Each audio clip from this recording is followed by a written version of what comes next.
La noche de vigilia, seguramente va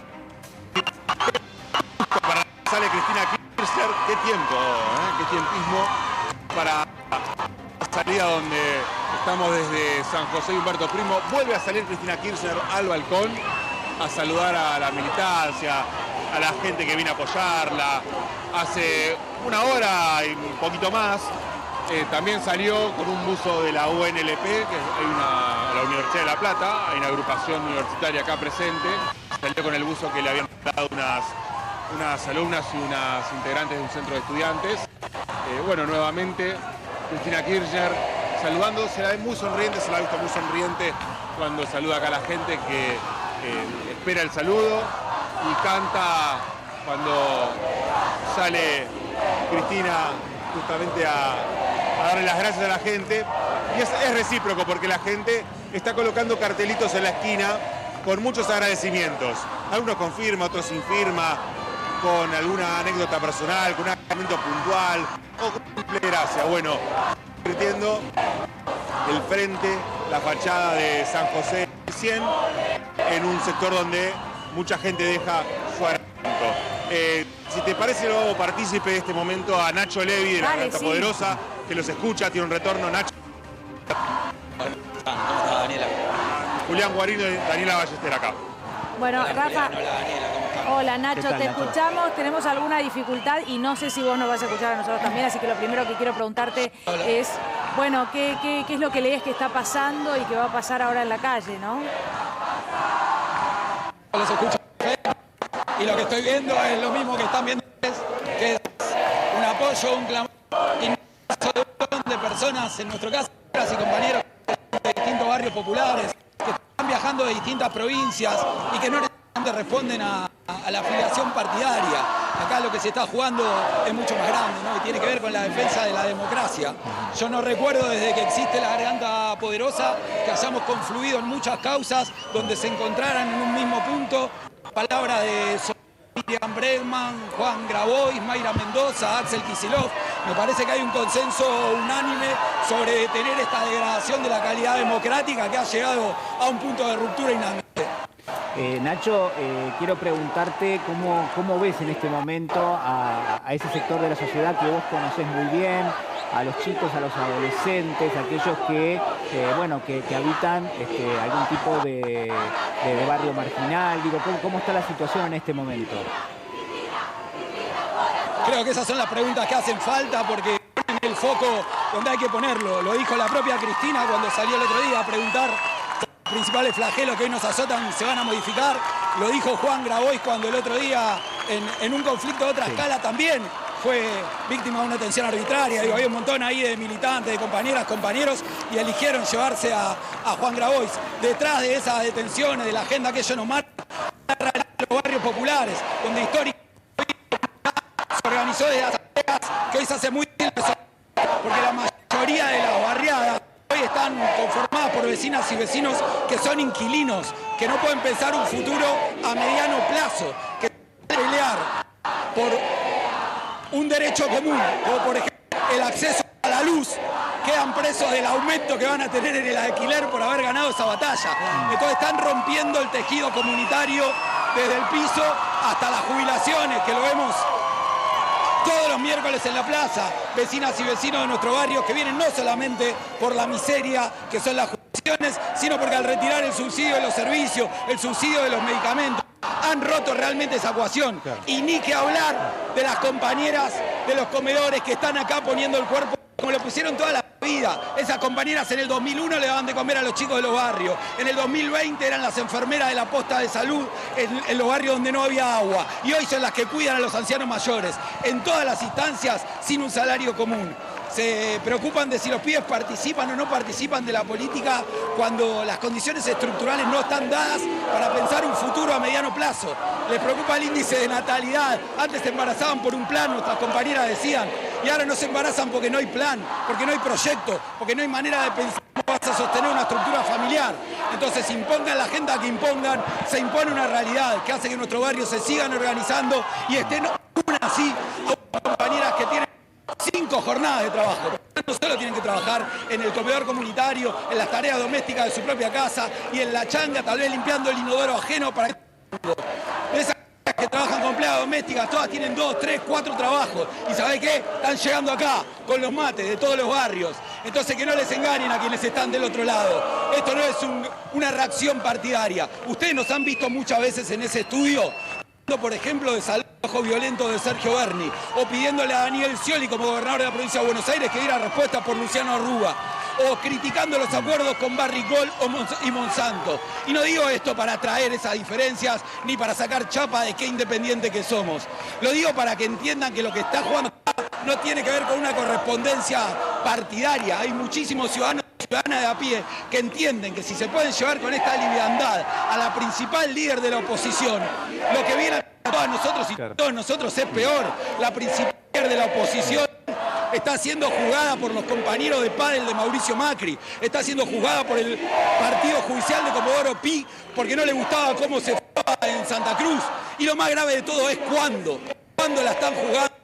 Durmieron la causa durante años y la vinieron a despertar cuando anunció su candidatura. Se ve que la anunció muy fuerte. Entonces lo que estamos viendo a todas luces es cómo el sistema o el poder judicial se devora al poder político y se lo devora como personal de maestranza de un poder económico que es exactamente el mismo que venimos enfrentando del regreso de la democracia en 2001, esta misma noche y las que hagan falta también. Nacho, es muy interesante todo lo que planteás y muy cierto. La pregunta es cómo se hace en estos momentos frente a un gobierno que no escucha y cuya respuesta al reclamo en la calle, no en el día de hoy, porque hay mucha gente, pero cuando son poquitos es reprimirlos y pegarles. Lo primero es no tenerle miedo a la calle es lo que nos protege, la calle es lo que nos encuentra, la calle es lo que nos permite desmentir lo que dicen sus verdaderos ensobrados. Entonces tenemos que volver a encontrarlos en este espacio como lo hicimos en cada momento en que nuestra democracia o el orden constitucional estuvo en juego. Y lo mismo, exactamente lo mismo para la militancia de cualquier espacio político que ha quedado lejos de los territorios. La Poderosa nació al hervor, al calor, al fervor del 2001, cuando no quedaba nada de los partidos políticos y los barrios eran tierra arrasada. ¿Sabe cómo empezó? No empezó ni desde un centro de estudiantes ni de una lista sábana pegada en una pared. Empezó con una pelota de fútbol. Tiramos una pelota de fútbol en un potrero y a los 10 minutos éramos 30 jóvenes, pero pensando por qué había uno que pegaba tantas patadas, por qué había uno que no podía ir porque tenía que estar haciendo muñequitos de cerámica en la casa, o por qué necesitábamos una asamblea para cambiar la realidad del barrio. Tenemos que volver a encontrarnos ahí. Necesitamos que los que no se embarran los pies se los embarren y que los que toda la vida los tuvieron embarrados puedan salir de ahí alguna vez para que creamos que hay futuro. Nacho, vos seguramente hablás con otros dirigentes, por supuesto, tenés el relevamiento de casi 100 asambleas, ¿no? O quizás muchas más ahora. ¿Qué es lo que se dijo en las últimas horas? Siempre es muy interesante estar en esas asambleas barriales porque claramente emergen muchos de los argumentos que vos estás citando en este momento. Pero digo, ¿cómo es el ánimo, cómo es el humor de todas esas personas? El humor es difícil por lo que hablábamos recién.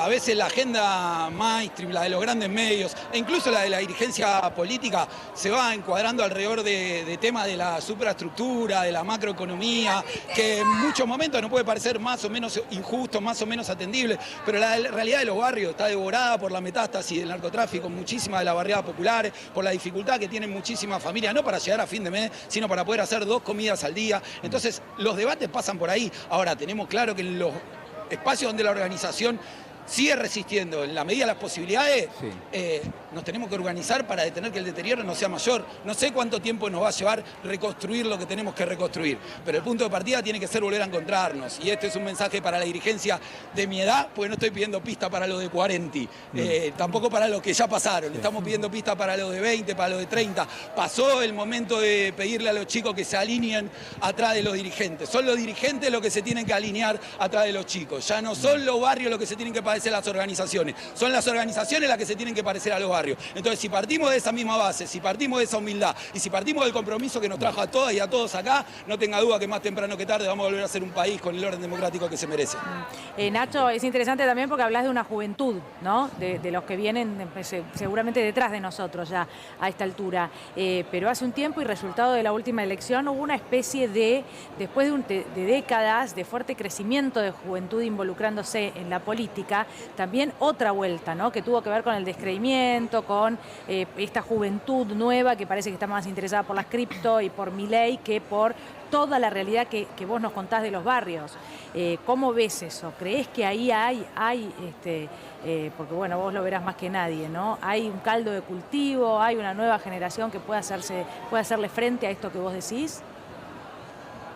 La nueva generación es la que trae la rebeldía, es la que trae la fuerza, es la que trae la esperanza. Si algo no nos cabe a nosotros es jugar a la nueva generación. Si nosotros a los chicos de 20 les dimos a conocer un peronismo con la cara de Alberto Fernández y con la gestión que conocimos y vieron por macrismo una deuda a 100 años, lo que debiera ser verdaderamente preocupante es que lo consideraran aceptable, es que no quisieran otra cosa. Ahora, que otra cosa sea este modelo de odio, de esta destrucción absoluta, y tenemos que poder evitarlo los que hicimos que este mundo sea lo que es, que no fueron los chicos. No nos podemos enojar con eso. Hay que generar instancias de participación. Las internas de cada uno en nuestro propio espacio tienen que contar realmente con la mirada y la participación de los jóvenes. Claro. Porque no queda otra, porque no podemos seguir dando una discusión con pibas y pibes que se alejaron con razón, con enojo. Mirá, hace un rato vino un compañero que es padre a darme un abrazo y decirme, Nacho, ya no sé qué hacer porque mi hijo no me habla de las discusiones que tengo. ¿Qué le digo?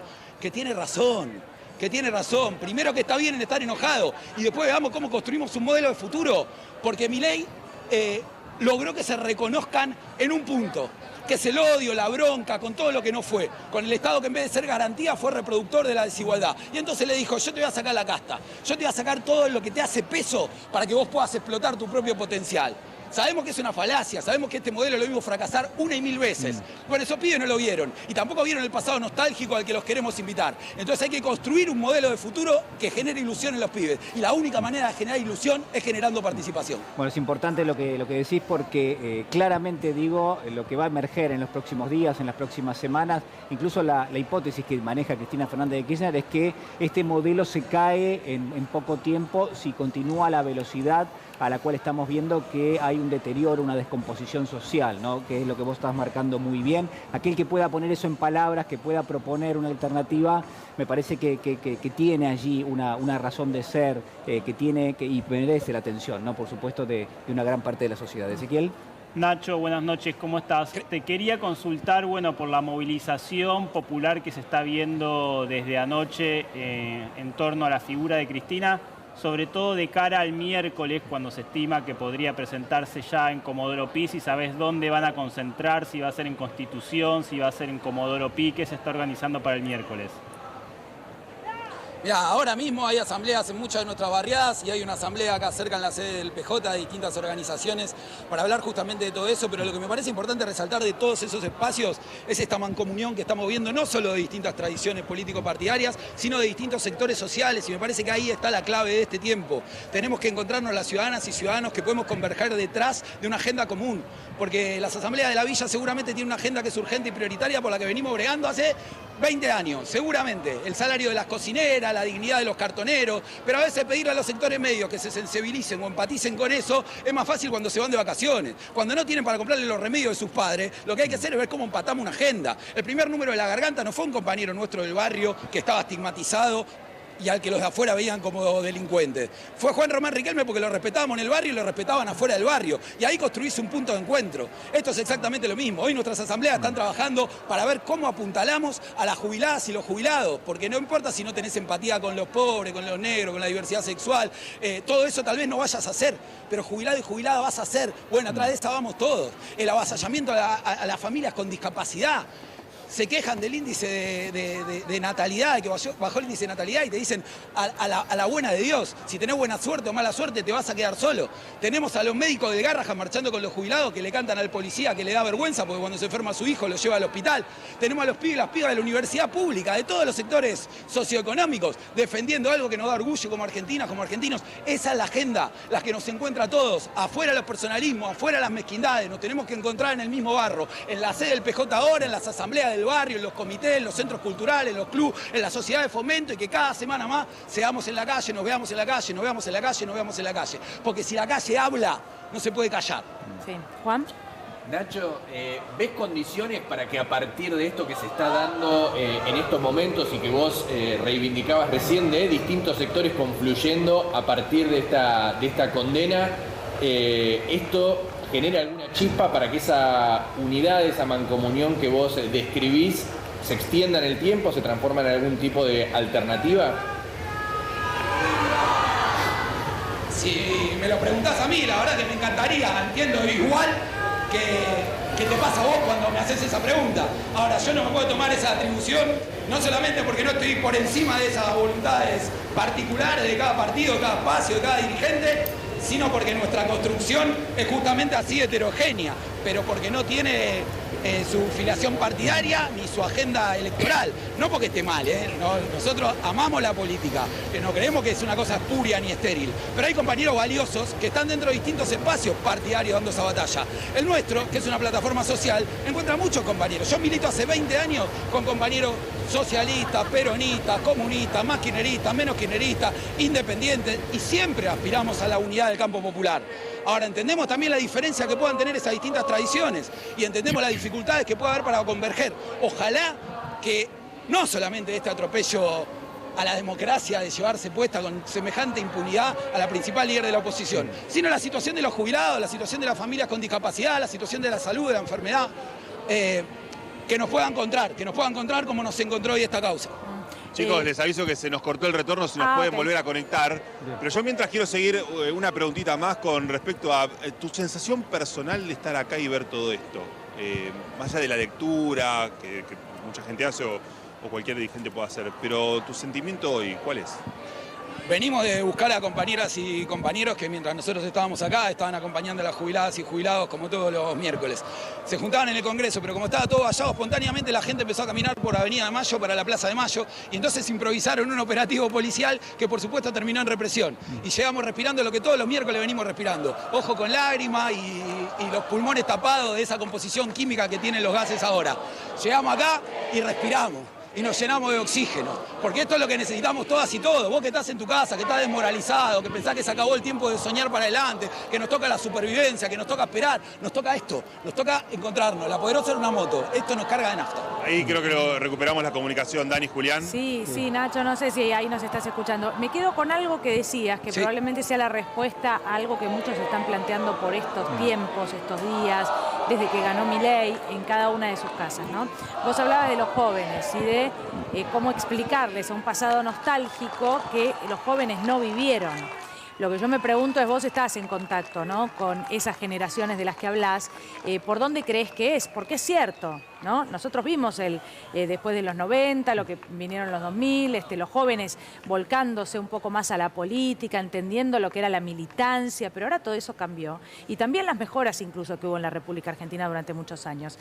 ¿Por dónde crees que es el discurso para esos jóvenes que tanto se necesitan? Creo que el discurso para esos jóvenes es menos discurso. Hay que escuchar más, pero escuchar de verdad. Hay que escuchar más, hay que escuchar qué es lo que necesitan, qué es lo que los entusiasma, para dónde hay que ir. Porque si no vamos a seguir debatiendo nosotros solos sobre los jóvenes. Y hay que debatir con los jóvenes. Y para eso hay que escuchar. No importa si nuestra manera de organizarnos era formar una asamblea en el barrio, un centro de estudiantes y los pibes se juntan para trapear. Habrá que aprender a trapear. Habrá que escuchar el idioma en el que ellos están hablando para poder componer un camino que los saque del lugar del que también quieren salir. Porque no hay nadie que quiere que su viejo se le mueran a los 50 años. ¿Y sabés qué es lo más triste? Que hasta hace no mucho tiempo, los sectores bien y los sectores mal, económicamente, teníamos una barrera común, la barrera biológica. Y ahora eso se está rompiendo, porque el índice de longevidad, medido por nuestro observatorio Villero y por la UBA, marca 30 años de diferencia, no entre la pobreza histórica y estructural del impenetrable chaqueño y la concentración de la riqueza del AMBA. No, entre Recoleta y Zabaleta, 30 años de diferencia, un tercio más de vida. ¿Vos creés que alguno de los pibes y las pibas de los barrios populares quiere vivir un tercio menos de vida? Ahora, para poder discutir eso, hay que encontrarse en una misma discusión. Y que la agenda de la discusión la pongamos los mayores de 40, está agotado. La agenda la ponen ellos. Nosotros escuchamos y después vemos. Nacho, pensaba en esto, ¿no?, que vos manifestás y que recién escuchábamos allí en Plaza de Mayo. Para saber lo que va a pasar en términos sociales hay que mirar lo que está pasando en cuestiones sociales, ¿no? Uno no puede esperar algo distinto de algo que se está dando en este momento y que podría profundizarse. La pregunta es, ¿cuáles son en este momento los elementos que hay que poner en juego para tratar de, en todo caso, frenar el daño, ¿no? Estás haciendo un diagnóstico de una agresión muy grande que están sufriendo muchos sectores en la sociedad. planteabas de los sectores de ingresos bajos, de las juventudes, que son sectores vulnerables, de los adultos mayores también. Digo, ¿cuál es la forma hasta alcanzar algún tipo de síntesis en términos de lo político y de la política? ¿Cuál es la forma en la cual uno puede mitigar ese daño? Creo que hay que fortalecer la red de cuidado. En la pandemia, ¿se acuerdan cuando todos decían hay que aprender de los barrios populares, que son los que sobrevivieron sin recursos, son los que sobrevivieron sin agua? La red de cuidado de nuestro barrio. Acá la tengo la Negra Albornoz, que era referente de las casas de la mujer y las disidencias en todos los barrios populares. Están las compañeras que sostienen los comedores comunitarios, están compañeros que mueven movidas del deporte y el arte como herramienta para el desarrollo, y todo eso se sostiene con participación. No solo con participación de los jóvenes, con participación de los docentes, de los estudiantes, de los laburantes que en el tiempo que le queda a River se comprometen, porque la verdad que al final de cuentas la batalla es por el tiempo. Y muchas compañeras y compañeros nuestros quisieran estar acá, pero tienen 5 laburos. Entonces se hace muy difícil para los que no tienen tiempo. Nosotros estamos podridos de que nos pregunten por qué ganó Milei en los barrios populares, por qué ganó Milei en los barrios que no tienen cloaca desde hace 50 años. Empieza a preguntarse por qué ganó Milei en los barrios donde la gente estudió en la universidad. Y hay que empezar a encontrarse para dar esas discusiones. Me parece que es por ahí exigirle al Estado respuestas inmediatas como las que se están exigiendo, obviamente. Las casas de la mujer y la disidencia, muchos de los barrios están transmutando a centros de jubilados, porque es la prioridad y porque son las mismas compañeras. Yo le decía, cuando la clase media está un poco mejor, uno puede pelear por recomposiciones históricas de los sectores más vulnerables. El ejemplo más claro, el salario de las cocineras comunitarias. ¿Se acuerdan de la pandemia? Decía el ministro de Desarrollo, mandamos alimento para 10 millones de personas. Y nosotros decíamos, che, ¿quién la cocina? ¿Se pregunta quién la cocina? ¿Esas no son trabajadores del Estado? ¿Por qué no cobran? Esa compañera, en 2001, cuando decían, ahí están los pibes chorros, esa compañera es la que le cocinaban a esos pibes. En la pandemia esa compañera era la que curaban a las otras compañeras. Y esas compañeras son ahora las que cuidan a los viejos. Bueno, peleemos por el salario de esa compañera para que entonces se recomponga la red de cuidado, que la red de cuidado permita que los abuelos vivan más años en los barrios populares, que los pibes tengan una perspectiva de futuro que no sea hasta los 50 años y entonces caer tan fácil en el único laburo disponible que tenés, que para la red de narco. Y a partir de ahí veamos qué modelo ofrecemos. Porque la verdad es que también hay muchos barrios populares donde la metástasis del narco generó una alternativa de subsistencia. Hoy hablaba con Poloy, que nos encontramos acá, y me decía la triple condena. Naciste pobre, después el Estado te soltó la mano y después te metieron preso o te mataron cuando apelaste a lo que podías apelar porque era lo único que te quedaba. Para vos decirle a una vecina y un vecino que vas a sacar al narcotráfico del barrio, no solamente tenés que pensar que no puede o no sabe hacerlo, sino también que tal vez no quiere porque es la única manera que tiene de comer. Entonces hay que generar un modelo de país, un modelo productivo, un modelo inclusivo que nos permita dar esa discusión para que cuando un compañero que tiene un bebé te diga que quiere salir de un pasillo donde se agarran a tiro todos los días, tengas una alternativa para darle que no sea esa. Porque si es tu bebé el que tenés que sacar del pasillo y la única manera que tenés es esa, y no te lo resuelve la poderosa, y no te lo resuelve el Estado, lo estás empujando ahí. Y después ese es el peligroso. Ese es el que está en peligro. Entonces nos volvemos todos un 9-11 de esa realidad o vamos a terminar todos internados en los mismos hospitales que quieren vaciar. Nacho, es llamativo, por ahí es una obviedad lo que yo te voy a decir, ¿no? Sobre todo para vos. Pero el discurso ante los medios de comunicación de Patricia Bullrich es que su discurso justamente de mano dura logró terminar con todo esto que vos estás contando. Que no hay un crecimiento de narcotráfico en los barrios, que estas cosas no existen. Hay algo que sucede ahí en el gobierno, en el discurso del gobierno, que algún sector de la sociedad probablemente le ha hecho creer que algo cambió para bien.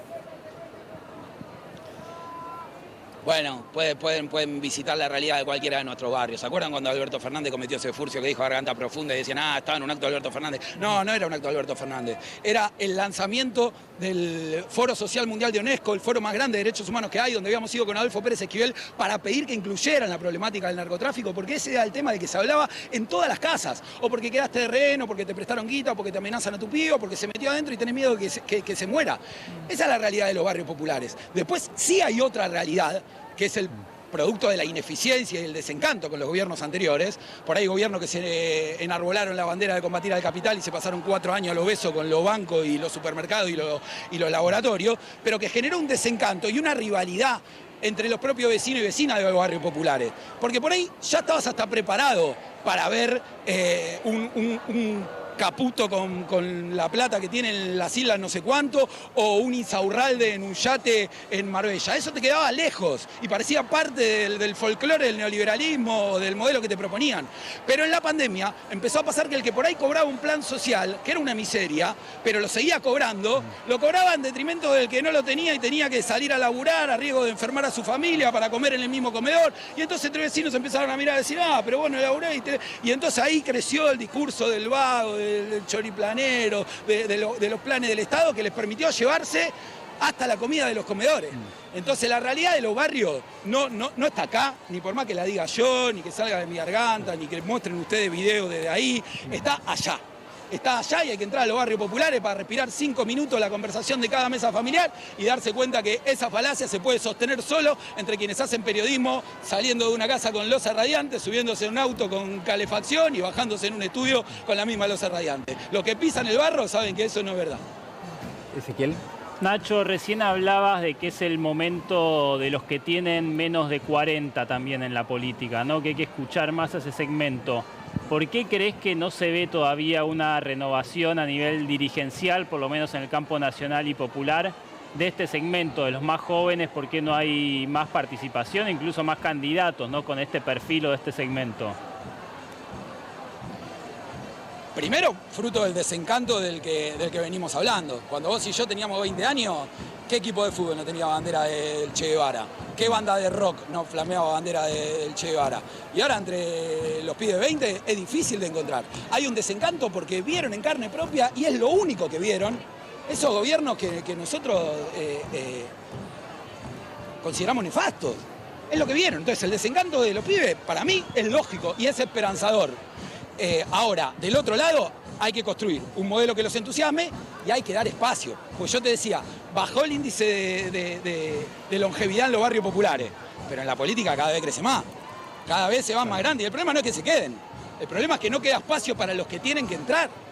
Entonces, hace poco escuchaba un dirigente, ¿no?, que había presentado un libro y decía, acá está todo porque está el sindicalismo y los empresarios, está el capital y el trabajo. Entonces en ese panel estaba todo. Y cuando vos veías la foto del panel, era una sala llena y en el panel se veía 7 cabezas peladas, 7 cabezas de señores pelados. Entonces, así a vos el peronismo te lo haya explicado Perón mano a mano tomándote un café en la casa, lo estás entendiendo en un mundo de hace 70 años. En este mundo a ese panel le falta todo y en la medida que no lo entiendan le va a seguir faltando. Nacho, muchísimas gracias por haber hablado con nosotros. Muchas gracias. No, gracias a ustedes por la buena atención. Gracias también a Rafa ahí en el lugar. Salió Cristina hace instantes, justo con el C5N, y eso está pasando ahora. Así es.